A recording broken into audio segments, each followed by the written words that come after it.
রাস্তায় হাঁটা যাচ্ছে না, ডাস্টবিনের ময়লা আবর্জনা সব উপচে পড়ছে, দুর্গন্ধে দম বন্ধ হয়ে আসছে। এখন না, আমি বলছি কয়েক বছর আগেকার কথা। কিছু কিছু জায়গায় অবশ্য এই সমস্যা আছে। সেই সমস্যা সমাধানের জন্য ঢাকা সিটি কর্পোরেশন সবসময় চেষ্টা করে যাচ্ছে। আর ঢাকা সিটি কর্পোরেশনের সাথে এই ব্যাপারে সহযোগিতা করছে জাইকা। চলুন ঢাকা শহরের বর্জ্য ব্যবস্থাপনা কিভাবে বদলে যাচ্ছে আমরা একটু দেখে আসি।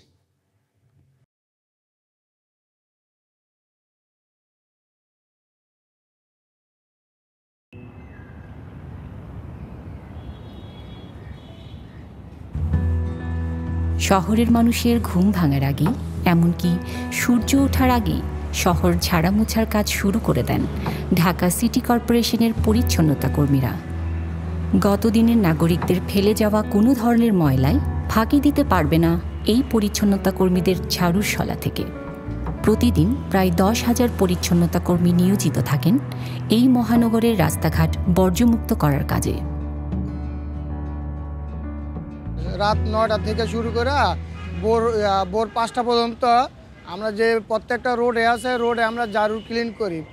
পরিচ্ছন্ন কর্মীরা তাদেরকে বিভিন্ন রোড ভাগ করা আছে, ম্যাপ আছে। যতদিন বেঁচে থাকি, যতদিন এই কাজে আমরা লাগিয়ে থাকি, ততদিন আমরা জনগণের সেবা দিতে থাকবো। আমাদের যে যারা ময়লা নিতে আসে তাদেরকে দেখি যে তারা আলাদা আলাদা করে প্রোডাক্টগুলো রাখছে। সেই জিনিসটা আমরা তাদেরকে একটু কোঅপারেট করে করি, এটা আমাদের জন্য অনেক ভালো, তাদের জন্য কষ্টটা কম হয়। এখন তারা যা ওয়ার্ক করছে সেটা আই এম ভেরি স্যাটিসফাইড যে তাদের ওয়ার্কটা আমার কাছে খুব ভালো লাগছে, যে তারা যে রেগুলার ময়লা রেগুলার নিয়ে যাচ্ছে, আমাদের নিচে কোনো গন্ধ হচ্ছে না, আমরা হাইজিন থেকে খুব ভালো থাকছি, বাচ্চারা ভালো থাকছে, পরিবেশ ভালো থাকছে। অন্যদিকে প্রায় একই সময়ে 3,000 পরিচ্ছন্নতা ভ্যান আবাসিক এলাকাগুলোতে ছড়িয়ে পড়ে গৃহস্থালী আবর্জনা সংগ্রহ করতে। দায়িত্ব সচেতন এই পরিচ্ছন্নতা কর্মীরাই শীত গ্রীষ্ম বর্ষা প্রতিদিন 20 মিলিয়ন মানুষের গৃহস্থালী বর্জ্য সংগ্রহ করে নগরবাসীকে পরিষ্কার পরিচ্ছন্ন জীবনযাপন করতে নীরবে সাহায্য করে যাচ্ছেন। বাড়িঘর এবং ব্যবসায়িক প্রতিষ্ঠান থেকে সংগৃহীত এই বর্জ্য চলে আসে শহরব্যাপী ছড়িয়ে থাকা 100টি ডিসপোজাল সাইটে, আর অপেক্ষা করে পরবর্তী গন্তব্যের উদ্দেশ্যে রওনা দেওয়ার জন্য।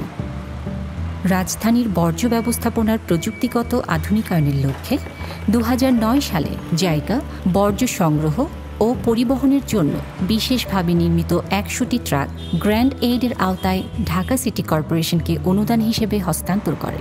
পরবর্তীতে 2015 সালে আরও 150টি বিশেষায়িত ট্রাক এই অনুদানের সাথে যুক্ত হয়।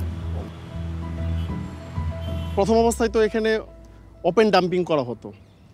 তখন আমাদের বর্জ্য কালেকশন ছিল 30 থেকে 35%, বাকি 65% বা 70% বর্জ্য আমরা কালেকশন করতে পারতাম না। কিন্তু যখন জাইকা অর্থাৎ জাপান সরকারের সহায়তায় 2007 সাল থেকে এটাকে আধুনিক বর্জ্য ব্যবস্থাপনায় নিয়ে আসা হয়। খোলা গাড়ি ছিল, সকালবেলা লেবার নিয়ে যাইতে হইতো, অনেক সময় লাগতো, ময়লা আসতো কম এবং ময়লা রাস্তা উঠতো পড়তো, রাস্তাঘাট নোংরা হয়ে যেত। এখন জাপান থেকে অত্যাধুনিক গাড়ি আসাতে আমাদের এই জিনিসটা হয় না এবং ময়লাটাও বেশি আসে এবং আমাদের চালায়ও একটু শান্তি পাই আমরা। ময়লা এখানে আসার পরে অনেকটা ময়লা ওজনে অনেক বেশি আসে, মানে ক্যারিং খরচটাও কম হয়। আমাদের এখানে প্রতিদিন 2600 থেকে 2700 টন ময়লা আমরা এখানে ডাম্পিং করে থাকি। আমাদের টোটাল যে 100 একর জমি, এটা আমরা মানে টোটাল ড্রোনের মাধ্যমে আমরা দেখতে পারি এবং আমাদের লিচেট প্ল্যান্ট আছে, এটা অপারেশন হচ্ছে কিনা আমরা ওখানে মানে অফিসে বসে তদারকি করতে পারি। এরপরে আমাদের নতুন যে আরও প্রযুক্তি এসেছে, যেমন গ্যাস মেজারমেন্ট টুলস, মাত্র ল্যান্ডফিলে কী পরিমাণ গ্যাস উৎপাদন হচ্ছে এটা আমরা পরিমাপ করতে পারছি এবং জায়গার সাথে থেকে আমরা এই তথ্যগুলো জানতে পারতেছি। বিশেষায়িত ট্রাক পরি সারা শহরের বর্জ্য সংগ্রহ করে সব শেষে পৌঁছে দেয় মাতুয়াইল ওয়েস্ট ডিসপোজাল প্ল্যান্টে। জাইকার কারিগরি সহযোগিতায় বর্তমানে এই প্ল্যান্ট প্রতিদিন 3,500 টন বর্জ্য ব্যবস্থাপনা করে থাকে। শুধুমাত্র কারিগরি সহযোগিতা আর সরঞ্জামাদি হস্তান্তরের মধ্যে জায়গার উদ্যোগ সীমাবদ্ধ থাকেনি। বর্জ্য ব্যবস্থাপনার সাথে নগরের নাগরিকদের সচেতন অংশগ্রহণ পরিচ্ছন্ন শহর তৈরির পূর্ব শর্ত। একই সাথে প্রয়োজন প্রথাগত অভ্যাসের পরিবর্তন। রিডিউস, রিসাইকেল, রিইউজ এই তিনের ধারণায় নগরবাসীকে উদ্দীপ্ত করে জাইকা সামাজিক অংশগ্রহণের মাধ্যমে বর্জ্য ব্যবস্থাপনা করার উদ্যোগ নেয়।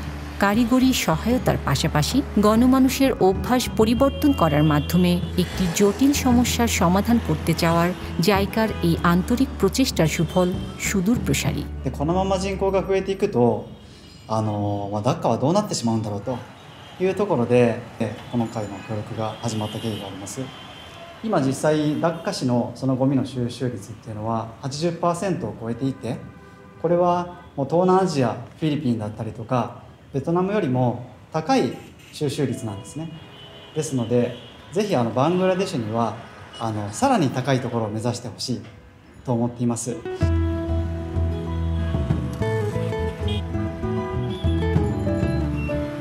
জাইকা এবং ঢাকা সিটি কর্পোরেশনের 2 দশকের প্রচেষ্টায় পৃথিবীর সবচেয়ে ঘনবসতিপূর্ণ নগরে বর্জ্য ব্যবস্থাপনার ক্ষেত্রে অভূতপূর্ব সাফল্য এসেছে।